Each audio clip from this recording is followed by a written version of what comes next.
নিয়মিত রাজনৈতিক update news পেতে আমাদের চ্যানেলটি এখনই সাবস্ক্রাইব করুন। বিএনপির বিজয়ী প্রার্থীরা শপথ না নেওয়ার সিদ্ধান্ত নিলেও নির্বাচনে গণফোরাম থেকে বিজয়ী দুজন সংসদ সদস্য হিসেবে শপথ নিচ্ছেন বলে ইঙ্গিত দিয়েছেন জাতীয় ঐক্যফ্রন্টের শীর্ষ নেতা কামাল হোসেন।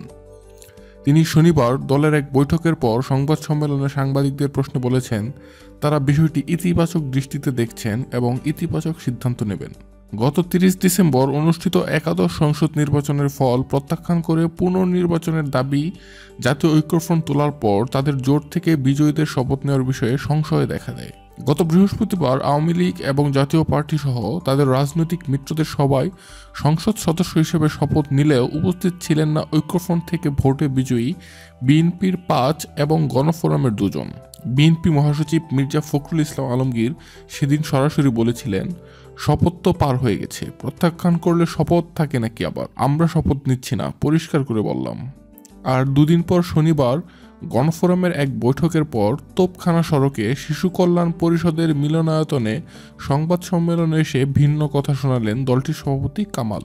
গণফোরাম থেকে নির্বাচিত 2 জন শপথ নিচ্ছেন কিনা প্রশ্ন করা হলে তিনি বলেন, আমরা ইতিবাচক মনোভাব পোষণ করছি।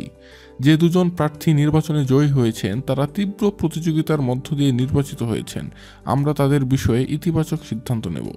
গণফোরাম থেকে জাতীয় ঐক্যফ্রন্টের প্রার্থী হিসেবে ধানের শীষ প্রতীক নিয়ে মৌলভীবাজার 2 আসনে জয়ী হয়েছেন সাবেক ডাকসু ভিপি সুলতান মোহাম্মদ মনসুর। সিলেট 2 আসনে ঐক্যফ্রন্ট প্রার্থী হিসেবে জয়ী গণফোরামের মুকাব্বির খান দলীয় প্রতীক উদীয়মান সূর্য নিয়ে ভোট করেন।